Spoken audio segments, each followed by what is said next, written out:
follow-up to that is the width of Playhouse Lane itself varies. I wonder where and when, how, if that issue gets into. Well, early on we submitted, and I don't know where it is in the document, but we submitted some information on that. We had Chris Zell actually go out and find out what portion of Playhouse Lane we own, which is a portion of it. Not that it makes any difference. We also had him show the width through there. That's reflected on the maps, I believe. And we also had to, it's one of the very first questions that arose, we had to provide our deed and our chain of title that showed our access there. So that is in the document. Where, I don't know. I don't know where it ended up. It's in the DEIS, but I guess I want to just correct one thing. I don't generally like to correct Michael when he's right, and he's right, except that we obviously don't own the land, we don't have a contract on the land, I just want to clarify that. It is a legal two-lane category, correct? It's a town-maintained road. I believe it was paved by the town. It has been maintained and used for some number of years. I can't tell you, I haven't looked into that myself, as a road by use. I think that's a start. It wouldn't be legal today. Well, if the town is maintaining it as a two-lane road, that automatically presumes that it's legal. The town can't be saying, oh, we're doing this and it's illegal. Most of the time, it's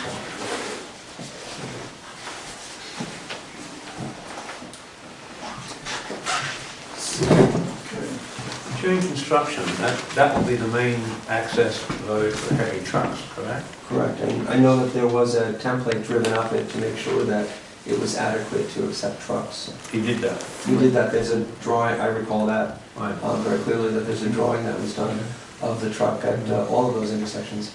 Also, Darren did a ton of work to balance the cut and fill to the maximum extent. Did you drive that template?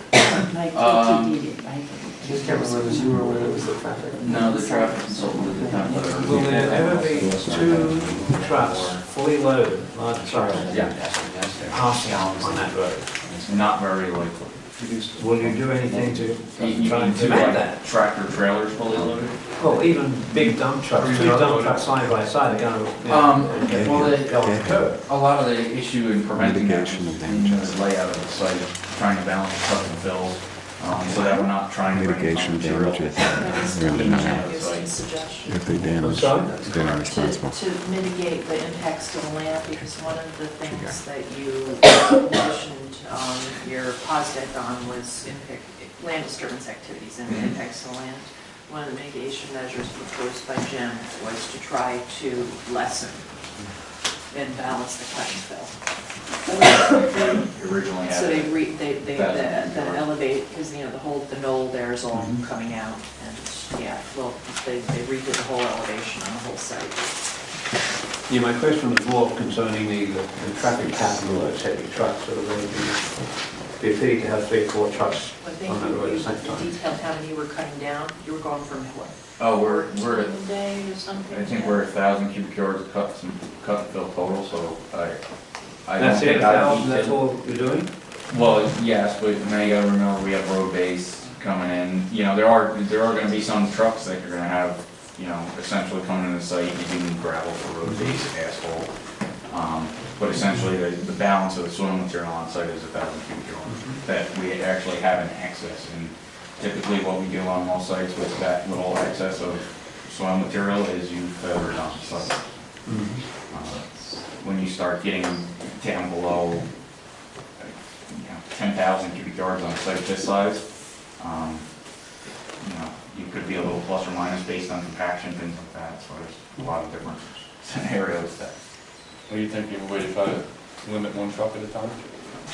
Through communications through the contractor? Well, I'm just wondering, it would behoove the contractor, it would behoove It's the... on there. You list a number of conditions there to try to schedule your noisy and more disruptive activities at times that wouldn't interfere with the regular flow of it. Even though it was not always And necessarily DEIS. possible, it'd be nice to have some kind of general plan to try and keep the number of trucks going in both directions to a minimum. And I would highly doubt you would probably see two pass each other. Could it occur? Of course, but like Paul said, that could be something done, via the contractor with his own trucks coming in and out of the radios, and it could be something we can try to enforce on site. And I mean, if a truck pulls in and he's loaded, and he calls into the site, and there's one leaving the bridge, he could I mean, any stop the heavy Playhouse, materials let the like other one go by. like the concrete arch structure, when that comes in, basically you're gonna have one truck come in. You're gonna have to unload the pieces of it or set them in place. When he's done, he's gonna leave. You're gonna have the next truck come in afterwards. So that type of stuff should be staged and That stuff is definitely staged. off-site. That is The definitely manageable. precaster, yeah, the precaster. Is the Elwyn Road emergency access and egress